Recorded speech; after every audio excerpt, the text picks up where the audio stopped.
Привет, мы на Бали. Не так. Привет, мы на Бали. Привет, мы на Бали. Привет, мы на Да. Бали.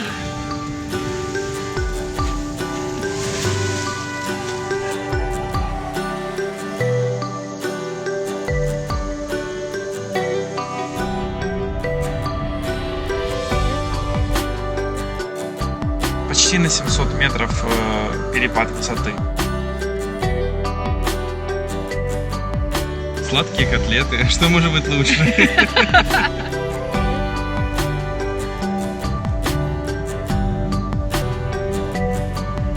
Обожаю азиатские рынки. Но на балийском не была еще никогда. Привет, я Андрей. А я Маша. Мы пара, путешествующая по всему миру вдвоем. Мы просто едем и едим, используя различные способы передвижения в поисках самых красивых маршрутов и самой вкусной еды. Мы решили сделать первую серию нашего рассказа о Бали, о Убуд. Да, это такое соединение деревень. Их, по-моему, больше десятка. Да, 13, по-моему, деревень, которые объединили и назвали районом Убуд.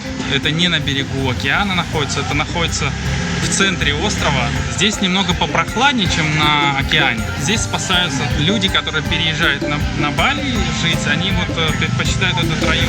Здесь очень много иммигрантов, да, которые в свое время приехали на Бали и начали развивать темы здорового питания, темы хилинга, темы йоги. Поэтому здесь очень много европейского и мейнстримового. История Убуда записана с примерно 8 века нашей эры. Тогда уже здесь было поселение. Вот, друзья, я хотел показать вам типичный вход в балинийский дом. Вот вы видите, вход в дом — это как вход в храм, потому что в каждом дворе есть свой храм, своя церковь, в которой разрешается молиться только членам семьи.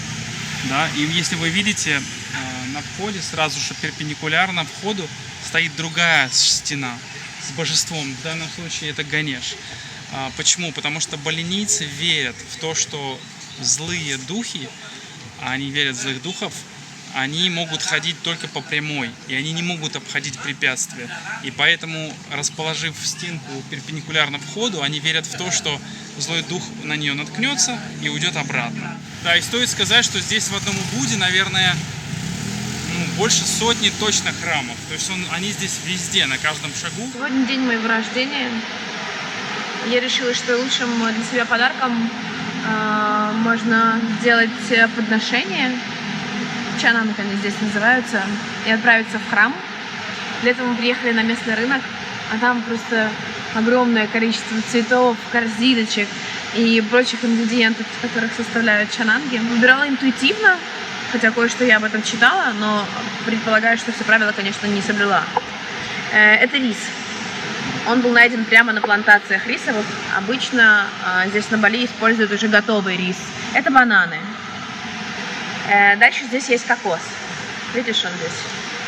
Коряво-кокосовый орех.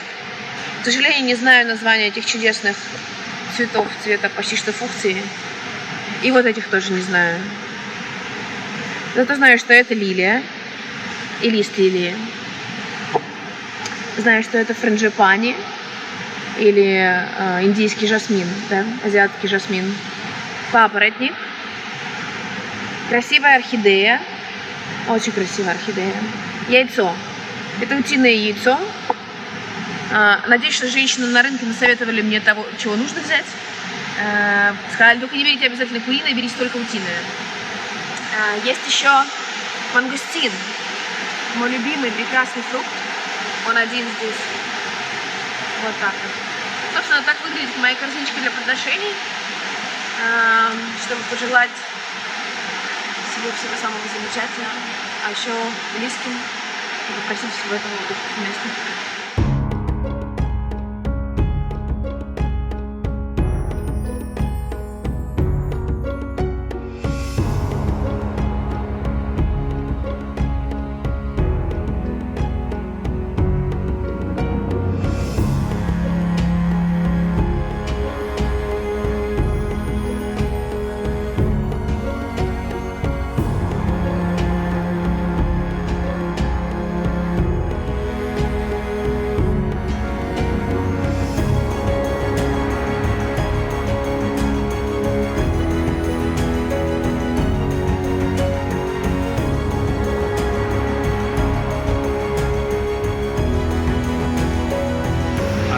самых святых мест для каждого балийца.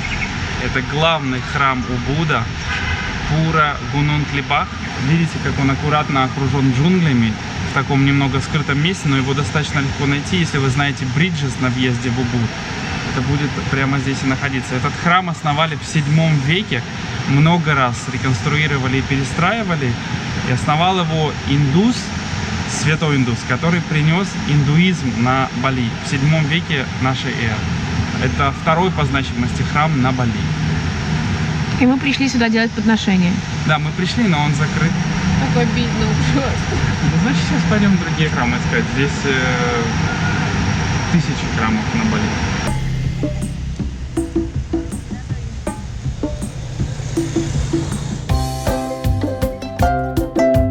Это лотосы, ты знаешь?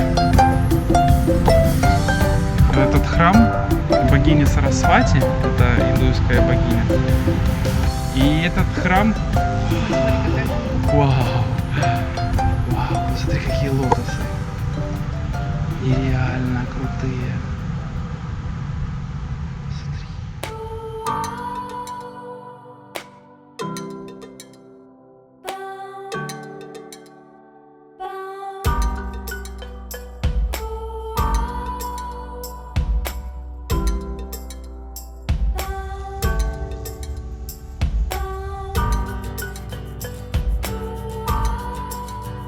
Чудесные. Я так расстроилась, что меня не пустили сделать подношение в первый храм, в который мы приехали. Как он назывался? Ой, я уже не помню, как он называется, но в итоге мы потом прочли, что местными он используется для ритуалов. И ритуал заключается в следующем. Они берут пепел после кремации и именно в том храме высыпают его в реки, которые там, 2 реки соединяются друг с другом, образуя третью. А мне еще рановато. Тебе еще однозначно рановато. В переводе с индонезийского «убуд» означает «медицина». Это означает, что очень-очень много лет, даже со средних веков, сюда люди приезжают для того, чтобы поправить свое здоровье, позаниматься йогой, помедитировать. И сейчас в Убуде, наверное, каждый 5-й человек ходит с ковриком для йоги, медитирует на рассвете и питается в заведениях веганских, вегетарианских, заведениях с органической едой. Бесконечные реки смузи, бесконечные смузи-боулы. И все это можно найти в огромном количестве здесь, в Убуде.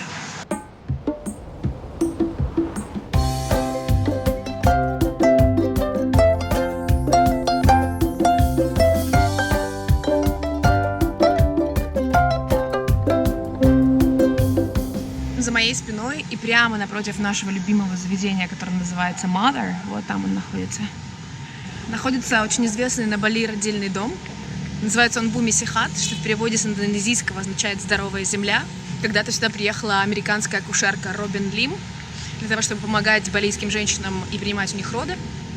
Слава о ней разлетелась по всему острову, и к ней едут со всего мира для того, чтобы здесь, в центре естественных родов, родить особым образом. Такие дела. Так что, если будете вдруг в нашем любимом заведении органической еды, можете убить 2 зайцев сразу.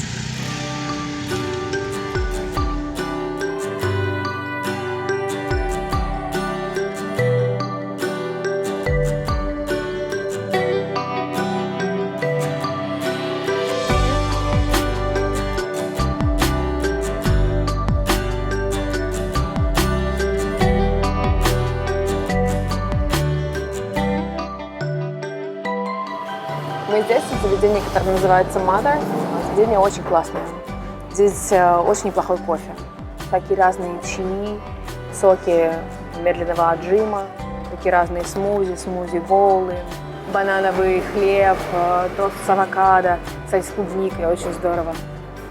Всякие разные панини. Здесь есть и мясо, и рыба, но здесь прекрасная атмосфера. И еда очень с этой атмосферой сочетается. Поэтому практически каждое свое утро мы начинаем здесь. Заведение, которое называется Mother. В общем, я уверена, что вы найдете здесь то, что вам понравится. Очень советую прийти сюда, здесь очень здорово. Здесь можно найти ресторан любой кухни мира, там от японской до итальянской. Здесь это все присутствует и все это есть. Прекрасный рынок, где собрано все, что здесь делают вокруг. Местные рынки начинают здесь работать вообще с 4 утра. И для того, чтобы не нарваться уже на перекупщиков, мы отправляемся так рано. Обожаю азиатские рынки. Но на балийском не была еще никогда. Готово!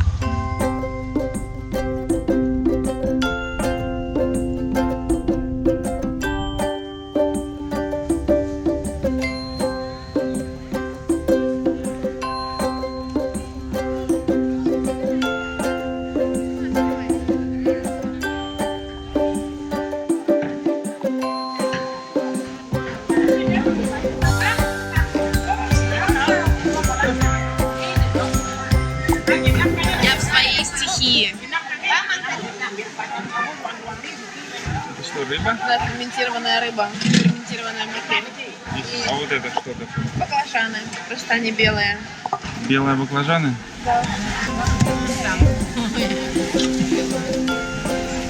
Очень большое место на рынке занимают корзиночки для подношений, либо ингредиенты к ним, всякие разные цветы, лепестки и прочее, прочее. И для того, чтобы женщины самостоятельно, уже придя домой, готовили для своего дома вот такие корзиночки для подношения духом. Маленькие баклажанчики. Вот она, видишь, закручивает маленькие подчеры.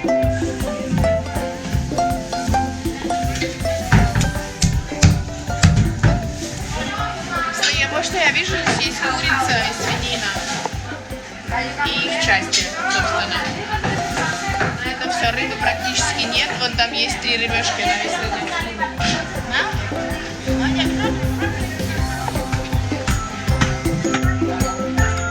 Кокос возьмем? Да, мякоть кокоса возьмем.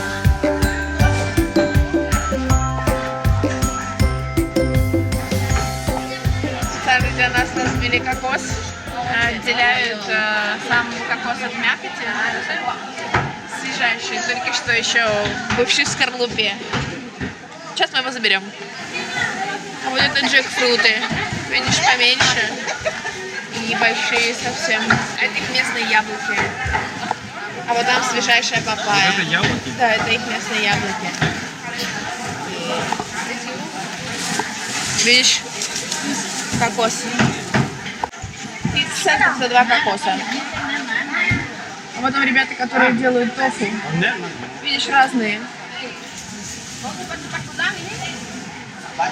Вот местный авокадо, смотри какой. Вот он какой.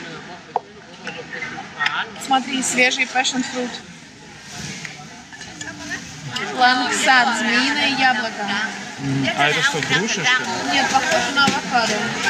А, какой-то другой сорт. А вот это что такое? А, это местная еда какая-то. Рис, какие видишь, меня.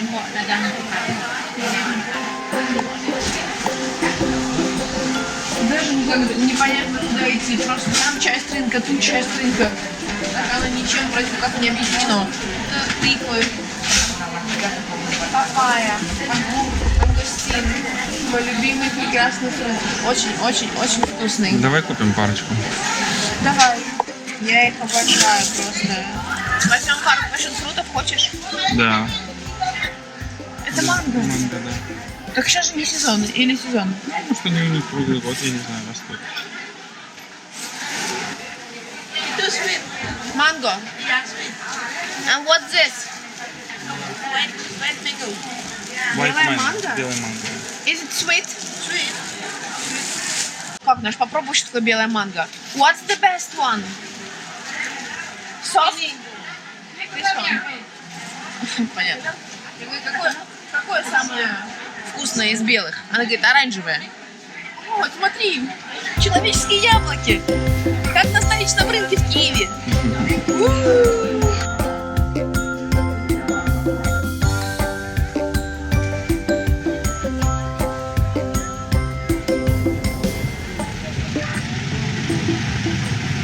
Присели на лавочке попробовать все то, что купили. Это мангустин.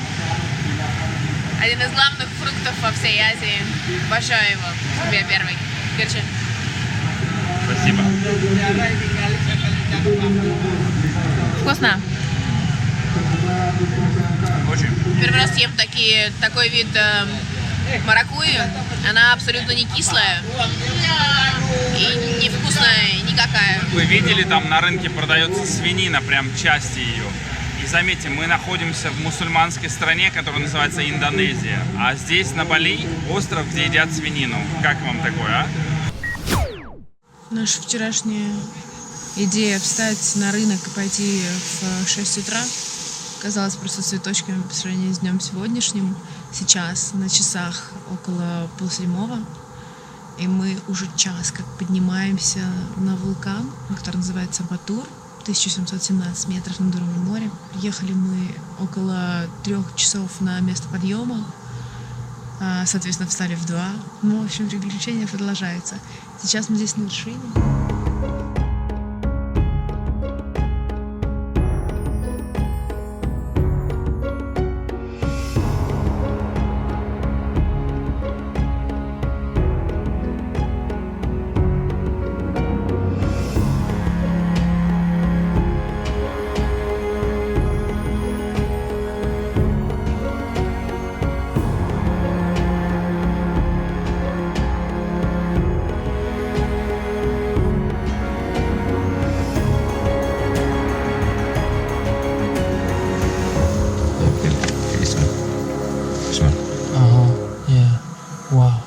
The stone, you can feel the stone. You have a bubbling also here. Градусов 70, не меньше. Хотел пару слов сказать, куда мы трекинг делали с утра. Это второй по величине вулкан, действующий вулкан на острове Бали. Его высота 1717 метров. Последний раз извергался он в 2000 году, но лавы не было и магмы. Вот лава и магма была в 1963 году, когда здесь затопило пару деревенек, на той стороне вулкана видно. Мы утром поднялись, трекинг начался в 4 утра, и в 6 утра мы уже были наверху. Примерно 4 километра путь и подъем на почти на 700 метров перепад высоты. Ну, прикольно, только облака нашли, мало что видно, ну вот интересно. Вообще Индонезия — это страна вулканов. Больше всего вулканов в мире, если брать какие-то отдельные страны, находятся в Индонезии.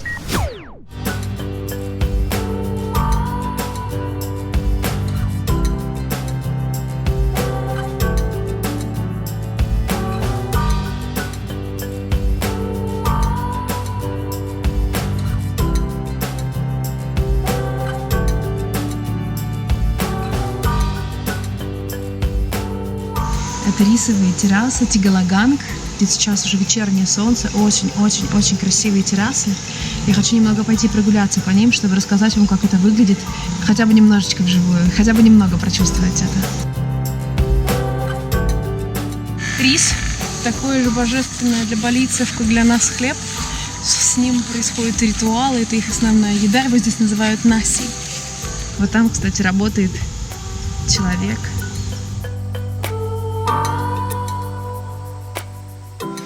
Самое интересное, что рисовые террасы — это всегда явление очень быстро сменяющееся. Один цикл выращивания риса — это приблизительно 3 месяца. Это означает, что в самом начале, когда только рис садят, стоят такие озера с водой, в которых отражается небо. Это очень-очень красиво. Затем рис начинает подрастать, и террасы становятся более изумрудные. И когда рис уже практически созрел, практически готов, они становятся более золотистые. То есть раз в 3 месяца картинка меняется полностью, и за этим очень-очень интересно и здорово наблюдать. Около 2 недель такой рис, видишь, сушится. Это коричневый рис. Глянь, какие красавицы. Там, видишь, этот рис вот в таких длинных ступках. Вот так его очищают от скорлупы.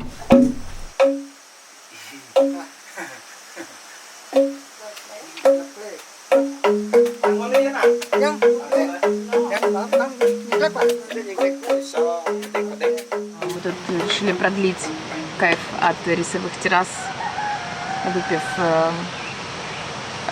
свежий кокос и съев дуриан. Это будет второй мой опыт поедания дуриана. Первый был вне сезона и не совсем удачный. Ну, лично для меня. Но я склонна все-таки давать продуктам еще и еще шансов, чтобы все же попробовать их полюбить. Такая история у меня была с кинзой, с устрицами. Так что я надеюсь, что дуриан, сезон которого сейчас на Бали происходит, находится в самом разгаре.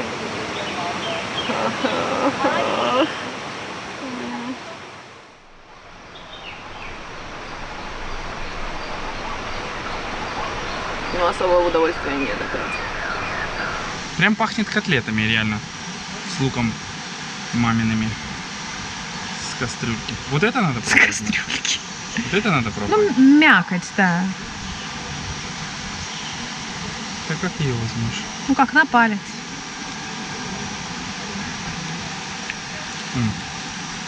Нормальная. О боже, хоть кто-то в нашей семье, кому-то будет нравиться Мне дуриан. понравилось, если честно. Серьезно? Да. Правда? Сладкие котлеты. Что может быть лучше?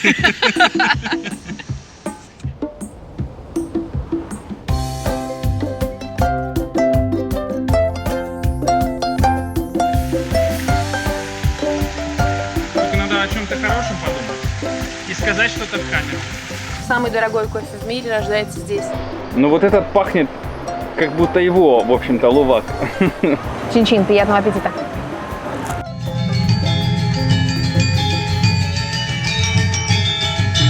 В общем, это день освобождения.